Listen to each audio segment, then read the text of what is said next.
Good action 3 of 5 of our Showing Up Strong series. And today I'm very excited about our conversation. We're going to discuss growing your career via a spirit of entrepreneurship and intrapreneurship. So we will unpack and dig into what the word intrapreneurship means to our panelists and their experiences as entrepreneurs and entrepreneurs. So just to give you a recap of what this session will cover, we're used to thinking about entrepreneurship in terms of being a small business owner or a business owner. But as a career professional at any level, you should understand how those characteristics of entrepreneurship can be leveraged in your role and how you can bring those characteristics to your workplace in order to see success in your position and also to look at that next role. So what we're going to talk about is how you can use entrepreneurship to grow your career. We also want to think about innovation and creativity in that growth and why having that entrepreneurial mindset inside or outside of a company can help you stand out. Okay, so first off, before we get started, just a quick intro. I am Dr. Kenya Odor. And again, I've been involved since session 1 and so excited about this conversation with our panelists. I am founder and owner of Lean Geeks, and we are a specialty consulting firm that partners with organizations to help them better understand their market and their users so they can create better experiences in their products and their services. We also provide staffing and coaching to our clients. So I'm going to hand things over to my panelists to introduce themselves. Latondra, if you want to go up first, you're next. Thanks, Kenya. Thank you. Hi, everyone. I'm Dr. Latondra Murray. I describe myself as an engineer, an educator, and an entrepreneur. As an engineer, I earned a Bachelor of Science degree in computer science and a Bachelor's of Electrical Engineering from Spelman College and Georgia Tech, respectively. I was a dual degree student. I also earned a PhD in industrial engineering from North Carolina State University. I went on to work at IBM for almost 12 years, first as a technologist, focused in the user interface design space, user experience domain, and then transitioned into management. And I served as a management for a number of software development offerings for almost 8 years. I've been affiliated with Duke University, the School of Engineering in particular, for the past 13 years since my IBM escapades, my IBM adventures. And I'm currently serving as an executive in residence. I'm teaching leadership and management at the graduate level in the School of Engineering. As an entrepreneur, I am a leadership coach for women. I teach entrepreneurs and intrapreneurs how to lead with their strengths to create epic results. I'm also a Gallup certified strengths coach. Thank you so much for that intro. Valerie, you are up next. Thank you so much, and a good afternoon, everyone. I'm thrilled to be here with you all and excited about this conversation we're about to have. Again, I am Valerie Merriweather. I am the director in the Office of Health Promotion and Education at North Carolina Central University. But I come from a pretty unique background in that I started in the healthcare space where I trained as a radiation therapist at Howard University, where I got my undergraduate degree. And I worked in the health care space for some years and in lots of different roles, whether it was caregiving or on the preventive side. Decided to go back to school, got my master's in health administration, and recently received my master's in educational technology. And so what I love about that is I'm able to really pull all those experiences together in my background with consulting, working with different organizations on health and well-being, as well as in an entrepreneurship fashion as well, to really help people elevate their game when it comes to health and well-being, because we know that that really is the game changer right now, and that's what's top of mind for organizations as well as individuals and companies. So that's really my passion area. I loved when I heard about this panel today, because I think there's such a topic, I think there's such a need for entrepreneurship and entrepreneurship. So I'm really glad to be able to discuss it in more detail. Thank you for that, Valerie. And that's a really important point. I think with coming out of the other side or on the other side of COVID, I think a lot of us had an opportunity over the last few years to reflect on who we are, where we are in our career, are we fulfilled, and are there opportunities for us to shine differently because we've had that chance to pause and really think about it. So we have one more panelist that's going to join us later on. She didn't realize when she committed to this that today is the first day of school for the kiddos in some places. And so we're going to have she just got remarried, Kiki Hardy, join us at the bottom of the hour. She is founder and CEO of Crafty Kiki. And at Crafty Kiki, she provides food and refreshments to cast and crew of films and scripted TV shows in the Atlanta and New Orleans areas. She oversees staff and her equipment rentals on these different shows, and her business gives her the opportunity to have the flexibility of running a business, but also focusing on her family. So she'll join us and talk about her transition into entrepreneurship that she stumbled upon while she was teaching students at the middle school level. So let's get started, ladies. And those of you that are listening in, feel free to throw your questions up in the chat. We will take some time to answer them towards the end of the session. So we want to hear from you. We want to hear your comments and questions. So first of all, we talked about this word entrepreneurship.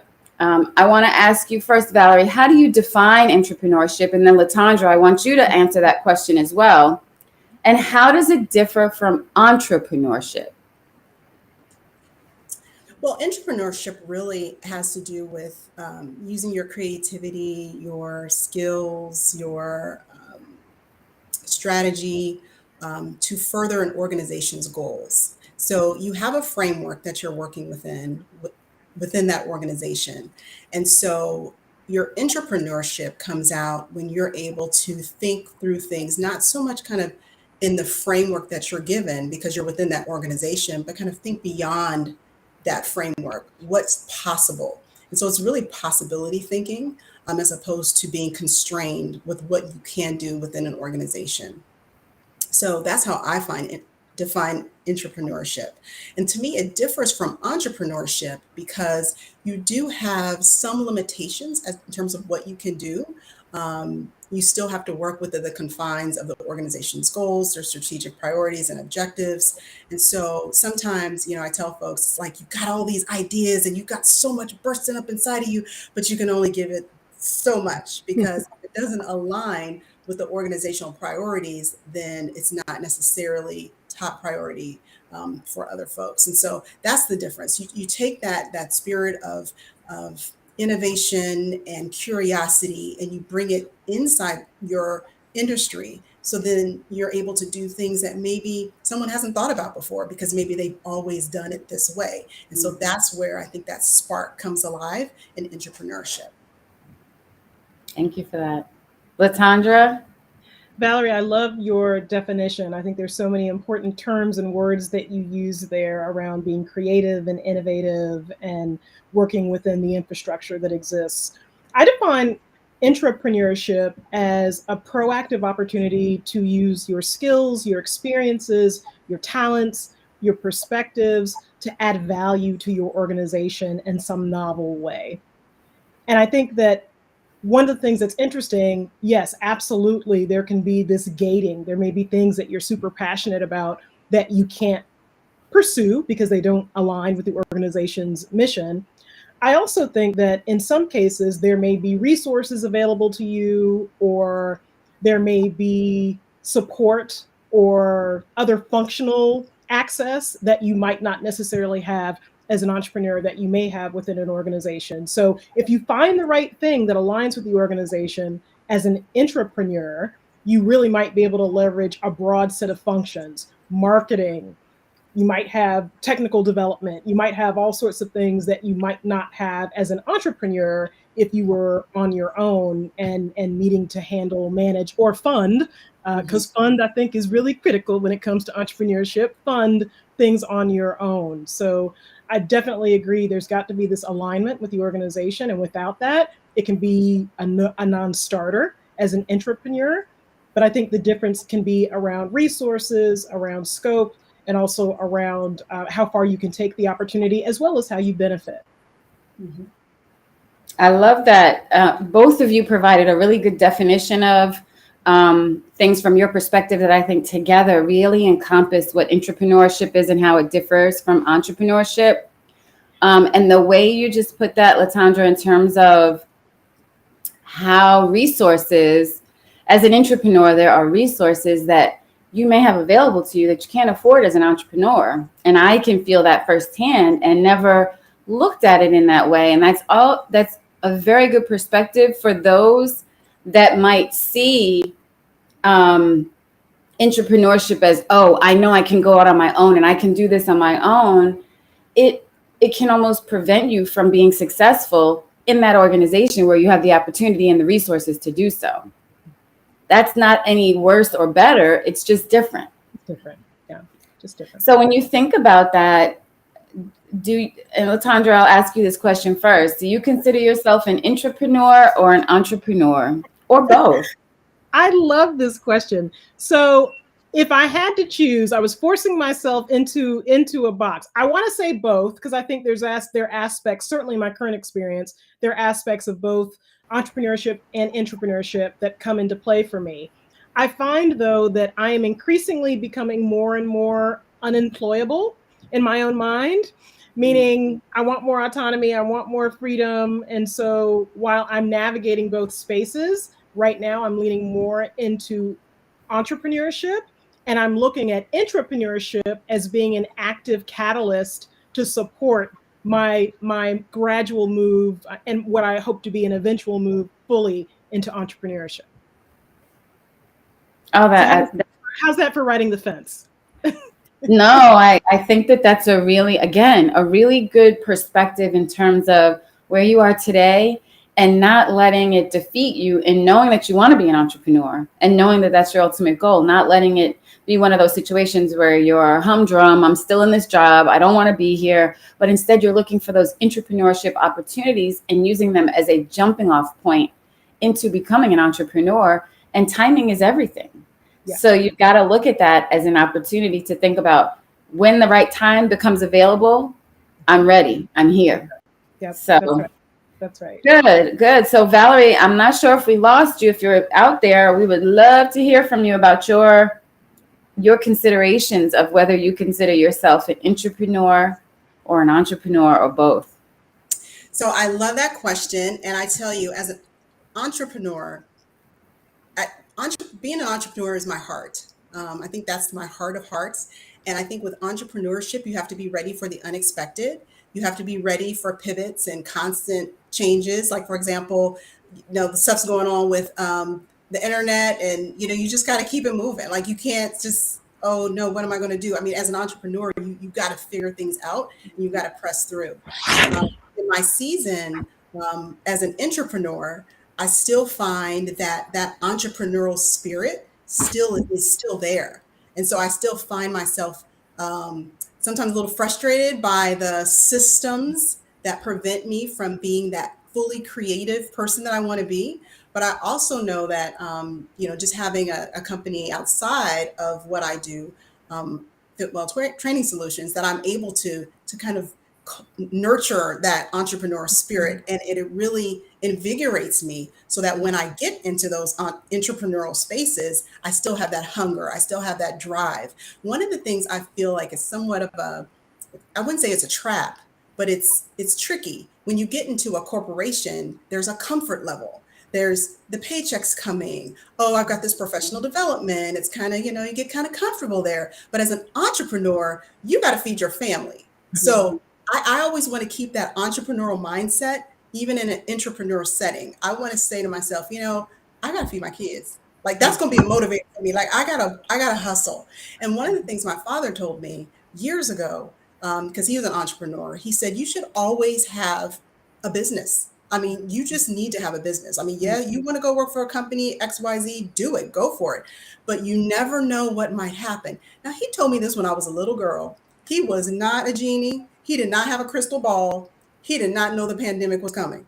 So, that was such wisdom for me. And so that's why even when I'm in part of corporations or part of industries, I always think to myself, yes, I want to be innovative in this space, but if something were to go down, something were to happen, I got my hustle on and I'm ready to do what I got to do. Mhm. So I Mhm. think, entrepreneur is the core. And I think even when I approach problems at the office, and I'm always thinking entrepreneurially, like how can I resolve this? Because I don't ever want to get into this rut or this comfort level of, well, I'm always going to have that. I'm always going to have that. I think it's just good to kind of keep me on my toes. And the key to what you said is you have to focus on that paycheck. And when things get rough, when you feel discouraged, I don't want to be here inside of somebody else's organization, you've got to focus on channeling that energy of a passion and innovation and creativity to your business, to your hustle. And I like what the advice your father gave you. Always have something, always have a backup. And we can't necessarily have our employer think that our backup is the next company or the next job. So sometimes being an entrepreneur on the side is safer from the perception of the leaders that you work with. Mm-hmm. So it makes a lot of sense. Valerie, why did you decide, other than your father's advice, why did you decide at this point in your career that it was the right time to pursue intrapreneurship and or entrepreneurship from a timing perspective? Right. So from a timing perspective, it started off as a conversation and a favor. So when we moved here, I was full on into my entrepreneurial space, and I had a conversation with someone, friend of mine, and she needed some assistance crafting some mental health initiatives at the university. And so she said, this is going to be just kind of a short-term thing. We have a grant. I know that you're strong in this space in terms of program development and implementation. Could you come in, kind of structure it for me? So of course the entrepreneur in me is like, of course, absolutely. And at the time, the contracting role was not an option. So I thought to myself, well, I will, step into this role temporarily and, definitely help with this suicide prevention initiative. Turns out it was a big deal, and the timing couldn't have been better for the institution. My involvement, I was able to make great impact in these students' lives, able to craft an initiative around suicide prevention, destigmatizing mental health. So what started off as a favor kind of turned into something a little bit more than I anticipated. However, I was able to still make an impact and take what I did, or even what I'm doing now currently at North Carolina Central, and weave it into some of the other things I'm doing entrepreneurially. So I see it as, it was one of those timing things. And then the other thing that kind of creeped up is, I wasn't as familiar working with grants as I am now. And so when I signed on to do the grant work, walking away from grant work is significant, because if you don't complete the work in the scheduled time, then you have to return money to the granting organization. And so there are all these factors I didn't really know. So I kind of got into it, and then felt committed to stay the course in order to fulfill the work that we agreed to do, because that's just, at the end of the day, I mean, my name's kind of tied to that, and I don't like to leave anything undone. So that was how I ended up in that entrepreneur space. And so what ended up happening is, in that space, I started seeing a lot more opportunities to create some things within the institution, and again started my entrepreneurial influence there. And so I've been in this space for several years now, and never thought I'd be here as long, but again, I believe timing is not coincidental, and I know that I was been able to do some great work here, and I'm really excited about where things are going to go from here. Good. And it's in hearing you tell that story, I think the interesting part is that you undertook something that you didn't know anything about, which requires some level of risk, and requires you to be uncomfortable in that situation and to learn things that you're not familiar with. And so sometimes we don't recognize that those opportunities for us to get a little bit uncomfortable and figure out, can I do this and do I like this, that can take off and become something bigger. But if you had never taken on that opportunity, that would have been a huge missed opportunity for where your career has gone to at this point in your life. Exactly. Yeah, that's a good point. So Latondra, question for you. From a timing perspective, what triggered your intra and or entrepreneurship? I love this question. So, when I think about it, my journey was almost the opposite of Valerie's. I was not in an entrepreneurial space. I was very much an employee. My thought was, this is what you do. You get a job, you have a career, you get your gold watch at the end. That's kind of how it works. And I started seeing people kind of midway into my career at IBM. Excuse me. I started seeing people who were pivoting out into other domains or who were exploring different things, who were creating new opportunities for themselves within the company, but also outside of the company. And I think for me, from a strengths perspective, adaptability is my last strength.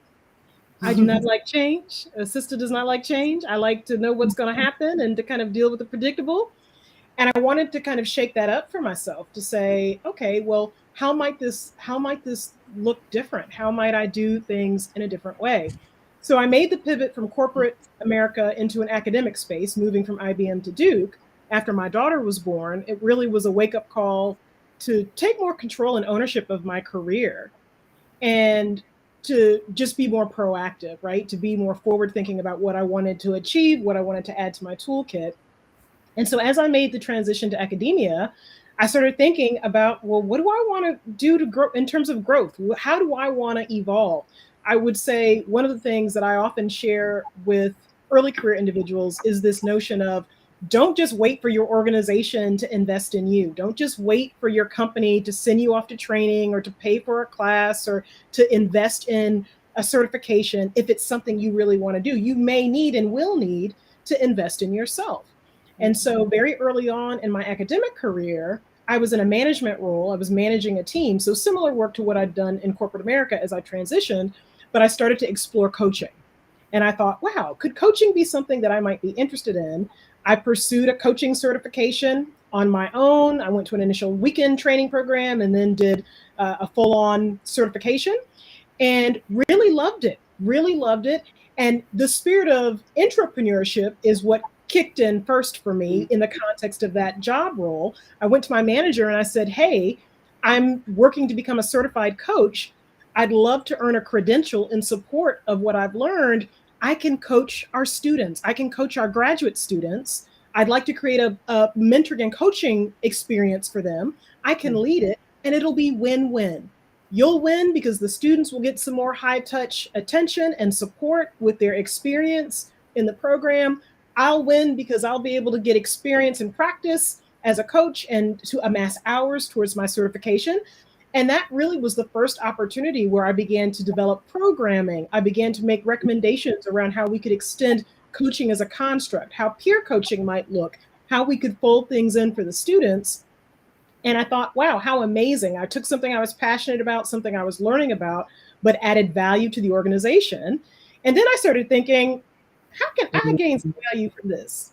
How can I benefit? It's amazing the university is benefiting. And also I want to benefit too. I want to build wealth. I want to create freedom for myself. I want to have options for my future. And so what might this look like in parallel? And so about 8 years ago, I launched my LLC, started off focused on coaching, focused on executive coaching. It's transformed over the years as I've continued to work in the space. And now I'm focused specifically on leadership coaching. But it really was a pivot to say, here, this organization is benefiting from my innovation. They're benefiting from my creativity. And that's amazing. And I want to do that. I want to add value. And also, can I also benefit too? So there was this notion of how I could pivot, and entrepreneurship became a way that could really enable some of the other things that I wanted that I wasn't getting from my day job, quote unquote, right? In terms of, the 2% that, folks might see these days in terms of increases, that wasn't promised, that wasn't guaranteed. The job itself wasn't guaranteed. And so to the point that Valerie shared about the advice from her father, yes, absolutely. What happens if something changes? I'd certainly seen it in a corporate environment. I'd certainly seen people laid off in a corporate environment. As a manager, I had let people go in support of the needs of the business. So I also wanted to just take control of my destiny. And so I realized the value that I was providing to my organization at the university was value that I could parlay into an effort for myself as an entrepreneur. Thank you for that. I got so much from both your comments. Valerie, first of all, you were fortunate enough to have a parent who was able to instill in you advice that a lot of us don't get. To Latondra's point, my parents came up in that mindset of you stay with the same organization until you get that gold watch. And so when you think about that, we have to appreciate having access to people who can plant those seeds early on for us to even understand that they're a possibility. And I think it's so fascinating that in both instances, you all described opportunities that came about maybe organically, or you saw an opportunity in front of you, but there was also that question of how can I not only grow in my career and become or continue to be a valuable asset in this organization, but how can I also make sure that I collect my coins on the side and have something to fall back on or to move into once this chapter closes. And that, I think, is a mindset shift. And that's where we have to go back to that session one that we had about building your personal brand. You want to establish that brand where you are seen as someone valuable in the organization, but at the same time, creative and innovative enough that when your time comes, you are ready to make that pivot. Latondra, I appreciate your transparency around being or wanting to live in the predictable and what's comfortable, but then having to stretch yourself to go beyond that. And a lot of what's coming out of this conversation is, whether it's intrapreneurship or entrepreneurship, we've got to be able to navigate the unknown. That's right. And the changes that we face that are outside of our control. Mm-hmm. Absolutely. So let's shift a bit and talk about, because I think it's really important for people to not only take away from this conversation the need to pursue intra and entrepreneurship, but to also understand some of the challenges that you can face. So Latondra, talk to me about your greatest challenge, maybe as an intrapreneur and as an entrepreneur. Sure. I think my greatest challenge as an intrapreneur really came down to making a case for why what I had to offer was of value, why it was relevant, and how it was not going to break other deliverables that I was responsible for. And I think that can be one of the biggest mountains to climb when it comes to proactively exploring new opportunities. Now, sometimes in an organization, you may have a team that's got late breaking opportunities, or they may curate some of those things for you. So it may make it a little easier to take one on or to add it to your repertoire. But when you're organically trying to make a case for something, it can be a little tough, particularly if people think that your other work, your other scope of responsibility, your bandwidth to take on new things that need to be done might be threatened. And so for me, my manager didn't just say yes initially, right? He wasn't like, oh, coaching, cool, let's do that. Yeah, do that, make that happen, right? Be about your business and make that happen, right? I had to make a case for how it was going to benefit our students, how we were going to gain insight about some of the pain points that our students were experiencing, how I was going to do it on weekends or in the evenings or at a time when it wasn't going to take away from my availability to teach or to engage with the students or to manage my team. And I had to be very thoughtful around making a case that really positioned what I wanted to do as a win-win for everyone involved. And I think that we often make an ask, and then when we're shot down or we get a no, we're not prepared to come back with a response around how whatever we want to do is going to serve us, but also serve other people. I think in many cases, sometimes we go too far to the extreme. We're focused on the win for other people and not the win for ourselves. But I certainly think articulating that mutual value proposition is really important. So as an intrapreneur, just making the case, and in the example of my university work and the coaching, right? Making the case for why that was so valuable. I had the university paid for my Gallup certification. And while I think it's better for universities now, it was almost a $10K investment as a Gallup certification. And I had to make a real strong case, a very strong case for that, especially at a university, right? Like private or not, universities are really careful around how they invest their coins in professional development.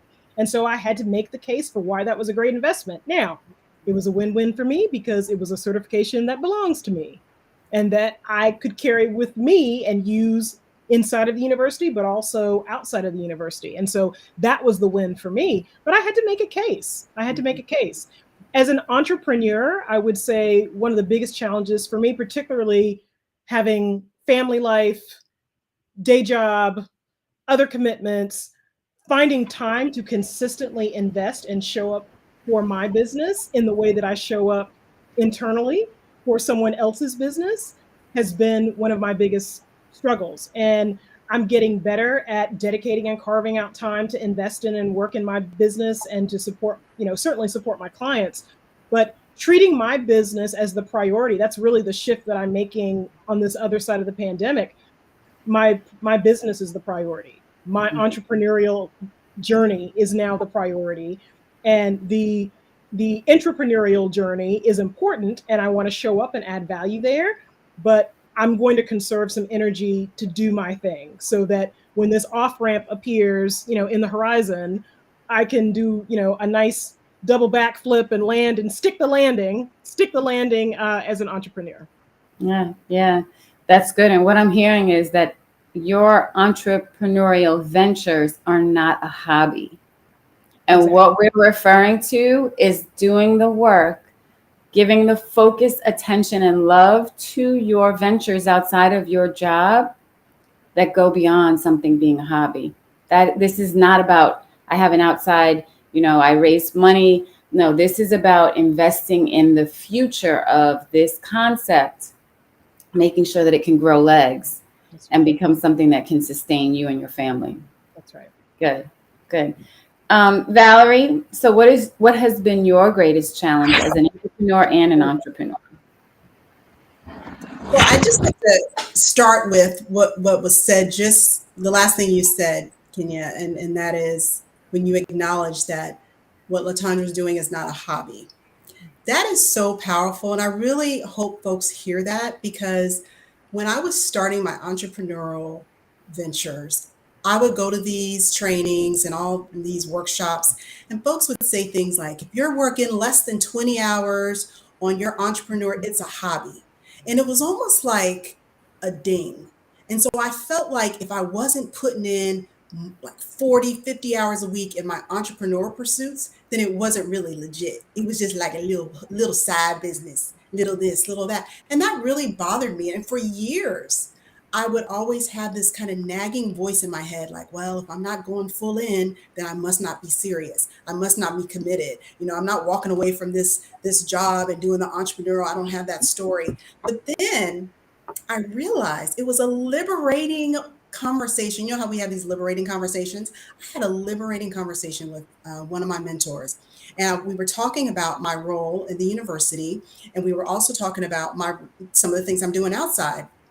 And she said to me, why have you not mentioned some of the things you're doing outside? And I said, well, I try to compartmentalize my life. I try to, keep things in certain lanes. And, when I'm here, I want to be fully present. And when I'm doing that other thing, she said, no. You're all that. You're all that. Don't compartmentalize your life. If you're talking to somebody at the office and you talk about something that you're doing, let's say you're doing a workshop on well-being for busy professional women over the weekend, why not mention it? That's who you are. That's so why are you not sharing fully who you are? And I can't even tell you all, I just went home, went outside, looked up at the sun. I was like, wow. I mean, it was just one of those moments where I felt free to be an entrepreneur and be good at what I do there. And then also talk about what I do outside of there, that it's okay. Like, I don't have to hide what I do, because my mentor was saying, I can't even tell you how many opportunities I've gotten by talking about what I do outside of here. She said, I've gotten speaking gigs, I've done retreats, I got this job, I got that. I mean, it was pretty enlightening. And so I'm saying all that to say that some of the challenges as an entrepreneur is sometimes that you don't really want to share what you're doing. You kind of want to compartmentalize and, well, I don't want to seem like I'm, talking about my business too much when I'm supposed to be, 40 hours. But there's a way to talk about what you do, especially if it's your passion. Like we hear LaTondra talking about the strengths. Like I want to take the assessment. Like I hear her excitement about it. I'm like, man, we need to talk offline. But I mean, when you're talking about things that you're passionate about, it'll come out and opportunities will come from that. Even within the workplace, if you're talking about something that you see that could make the institution better and people hear that passion and that creativity, like they want to work with you. So, you know, so some of the challenges can be like not sharing who you fully are, because I think you miss out on some opportunities. The other thing is realizing that these are seasons in your life. So as a result of being this entrepreneur in this entrepreneurial space, I've been able to become a mental health first aid certified instructor. Well, guess what? I can use that certification outside of the organization. I've done trainings, I've done workshops. I can take those skills that I've learned. And so not putting limits on what you're getting entrepreneurially, because you can use those skills and all the things that you're learning entrepreneurially. So try not to set limits. Some other challenges, and I'd say probably the greatest challenge I've had is realizing that as an entrepreneur, that there's only so much I can do. And at some point, fighting, you've got to get to a point where you do what you can do to do the kind of work you need to do, but you don't become consumed, because then it kind of takes over your creativity. So I've learned how not to get frustrated when funding doesn't happen, or when I can't hire someone, or when I'm not getting the support that I need in order to fully execute in this project. And instead, I say, okay, what can I do? What do I have control over? And then what can I do outside of my entrepreneur pursuits that help fuel that thing? So that's probably the second challenge. That's really good. That's really good advice in terms of not taking obstacles and trials in your entrepreneurial journey as things to take personally or as a sense of defeat, but to look at that energy you have and that passion and channel it somewhere else, or figure out the potential pivot that might be necessary. The point you made around compartmentalizing is so key. I know I've been guilty of it. And I think as Black women, we're quick to always put on the face of perfection in the workplace and professionalism that can hinder our ability to really show who we are and what we're capable of and our passion.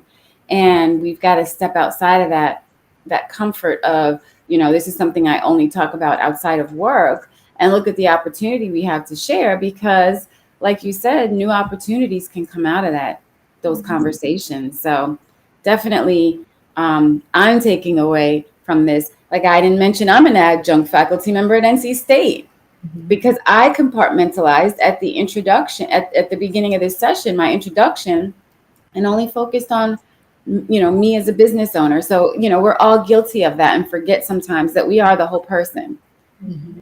So that's a really important point. When you think about your entrepreneurial journey, and LaTondra spoke to this very well in terms of making sure that what you make the case for is something that's of value for you, but also for the organization. How do you, or what have you done to set goals for yourself, performance goals specifically, that help you to then demonstrate what value you brought at the end of the year, or what success looked like coming out of the other end of your entrepreneurial efforts? So one of the things that I didn't mention was I mentioned earlier my work in the mental health space with the suicide prevention grant. But shortly after that grant ended, I had an opportunity to launch this new space in the university called Health Promotion and Education. Now, this position was initially kind of a student health educator. They did, Breast Cancer Awareness Month, tabling, things like that. My mission was to literally reinvent how we look at well-being on campus. So that's why we call it Health Promotion and Education, because we want to elevate the topic of well-being in our community, because there's still some stigma. There's stigma around mental health. There's stigma around, we don't really talk about well-being as a people.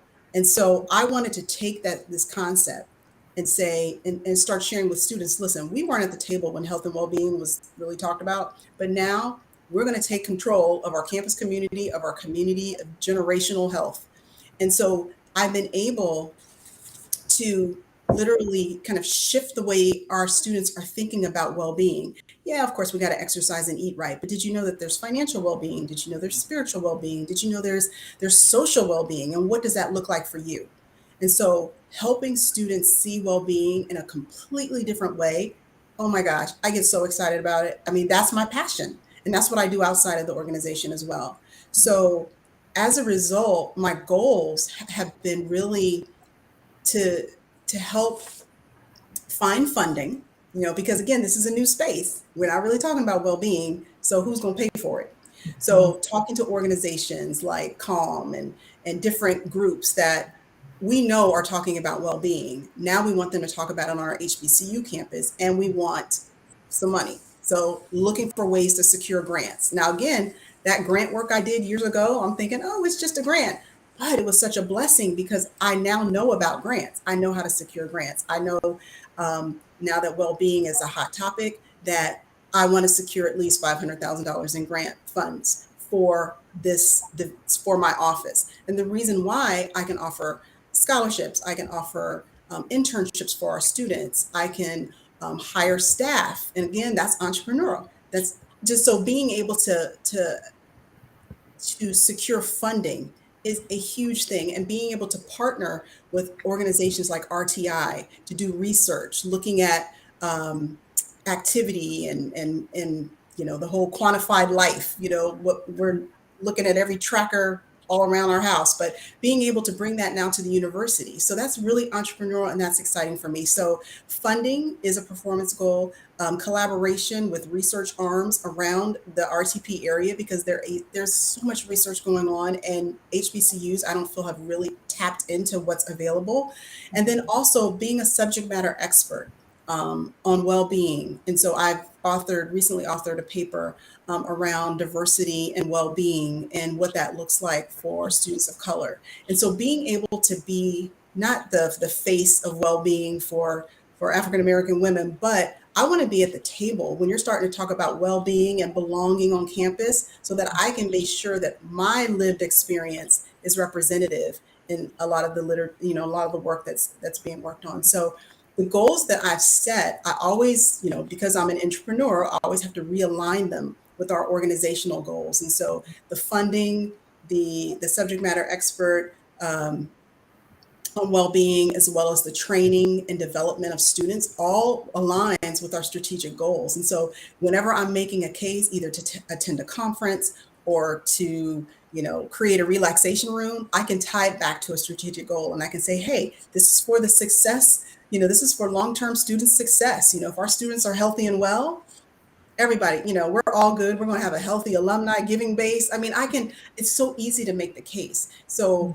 I'm just grateful for the opportunity to kind of been given license to create this space around health and well-being for our students, but then to also, have them lead campaigns around it and buy into it, so that it's not just my project. It becomes like their essence of who, they're interested in going into the field of health and well-being, public health. And so, yeah, there's just a lot there. So those are the goals that I've set for myself. And again, making sure it aligns with our organizational goals, but then it also kind of feeds my passion of health and well-being. And then I can see opportunities kind of beyond the university in ways to, influence health and well-being on HBCU campuses. Mm-hmm. Being seen as a SME is key. I think when you can demonstrate, here are tangible examples of how I have been sought after for my expertise, but also having others rally around initiatives and ideas that you've created.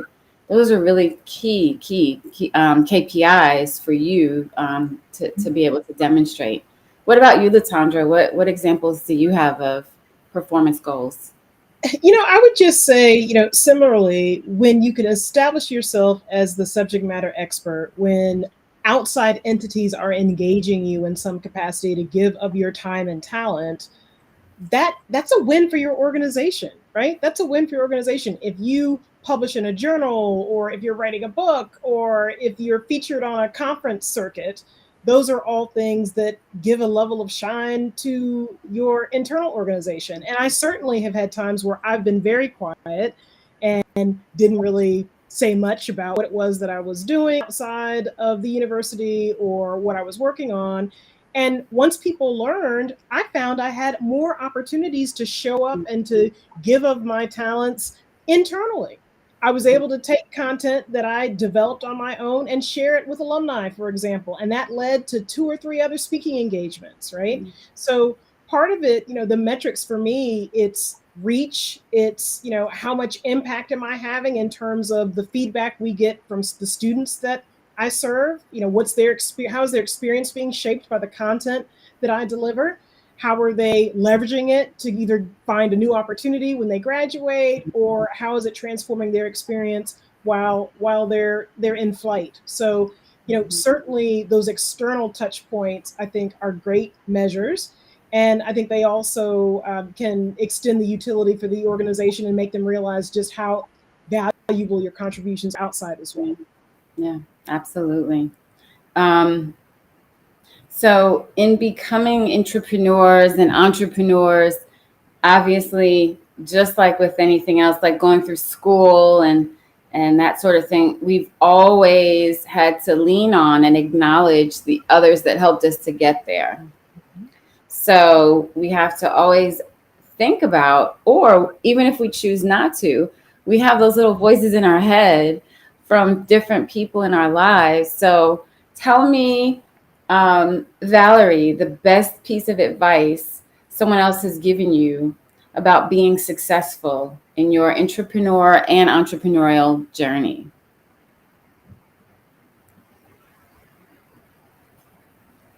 Wow. So I mentioned a couple, my dad, and, just I think about just tidbits that have stuck with me over the years. And that is, it has to do, it's not a sprint, it's a marathon. And I think there's certain ebbs and flows of entrepreneurship and entrepreneurship that I think sometimes you can get stuck and feel like you're stuck, feel like you're not making progress. But when you have the long view in mind, thinking about how all those experiences are really connected, that they're not some disconnected random thing you're doing, that there is a synergy with the things and the experiences that you've had. So I had one of my mentors say, look at the breadth of experience that you've had and look at the connections in those experiences. Because when you do it that way and when you look at it that way, then you don't feel like you're just out there winging it.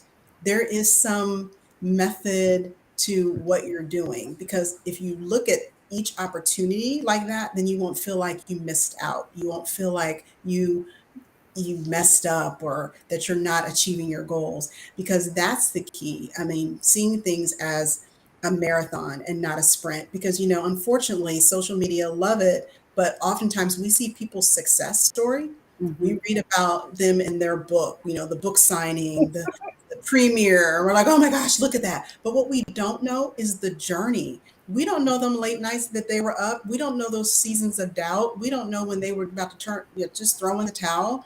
There are going to be times when you feel like that, but you can't. Because another mentor said to me, if you threw in the towel now, you don't know how close you were to breakthrough. Yeah. So that's why you just keep going. You keep going. You keep steady plotting, planting those seeds, having those conversations, and believing at your core that you will succeed. And that's the thing, it's a mindset. You have to truly believe that you are going to succeed and look at all the things that you're doing as interconnected, that they aren't these random events. The fact that you're talking to that one person on the plane about this project that you're working on, you never know. And so my thing is just continue to just be present in the moment, enjoy the journey, and also journal. Another friend of mine, actually, she and I journal. And what we do is we journal We journal what our dreams are. We journal what some of our setbacks are, but we make sure we go back in that journal and we mark when things happen. And it's great to see like some of the years. There've been some years where I've had certain things I was, wishing for, praying about, and then I'll go back and see that, wow, it happened. But then I can read from that point to like, I don't know, years later, the work, the meetings, the tears, the should I be doing this? Am I really fit for this? But it's so much, it's power in the journey because people need to hear about it and they need to hear your stories. They need to hear our stories.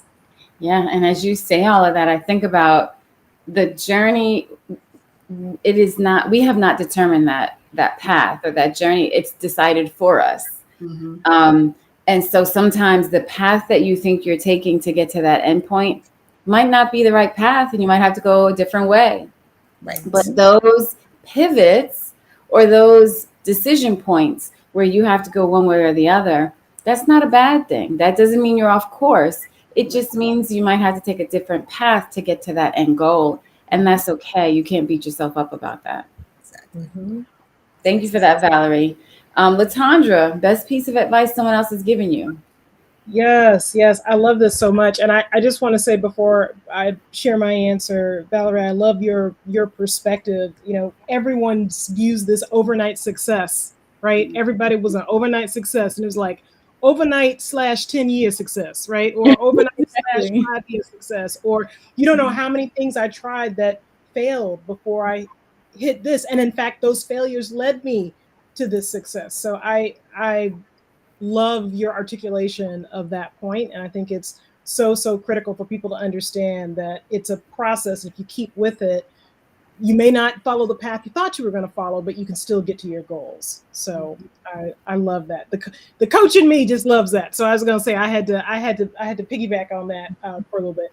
The best advice that I've ever received, really, as it relates to being an entrepreneur or an entrepreneur, is to be bold and to ask for what you want. Be bold and go for what it is that you want to create, either yourself or in the form of your current role. So often we filter ourselves. We've come to a conclusion before we even put it out there. They're not going to let me do that. There's no way I could create this or build a program in that area. Or I don't know if I could ever be on a stage as a speaker or whatever it may be, right? And you might end up on your internal company's stage speaking for a constituency month, or you might be tapped as a person to tell your story in the organization's newsletter or in some broad communication that then gives you reach that you might never, ever have had. And so part of it is, if there's something you want to pursue, be bold enough to at least make the ask. And that might be an ask of yourself as an entrepreneur around what you really, really want to do in your business, or who you really, really want to work with as a client, or how you really want to drive transformation relative to the company that you're running in the form of culture or the products or whatever it is that you do, right?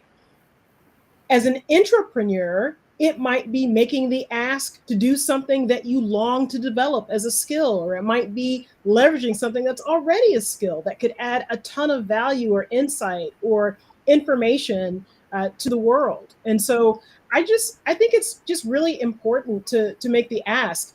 As an example, I'll share that as an executive in residence, I will teach a leadership and management course. I'm a leadership coach. That is a great win. What a better way to, I don't think there's a much better way to, be able to kind of continue to refine what I'm learning in my field because I'm teaching it, right? I think teaching gives you a different insight into content at times. And that was an ask that I made. Could I have taught a project management course? Sure. Leadership and management is much more aligned with what I'm creating outside of the university. And so I made that ask. When it came down to service, a service element, and what I would do as my service element, I made the ask. I was like, I'm a Gallup certified strengths coach. I've been coaching for 10 years. I'd like to keep doing that. This is a sweet spot for me. And also, I want to continue working with the students in this way. This is a way for them to get to know me. How about my service is strengths coaching? And the answer was yes. The answers won't always be yes, but if you don't ask, the answer is always no. Yes. That's what I would share. You took the words out of my mouth. I was going to say the most that someone can say is no. Yep. But if you never ask, the answer is always no. I That's like right. that. That's an amen right there. I had to just amen that. Yeah, exactly. I need to write that on a Post-it note, put that up on my board. Mhm. So we are at the end of our session. Latondra, I feel like you just shared your drop the mic statement.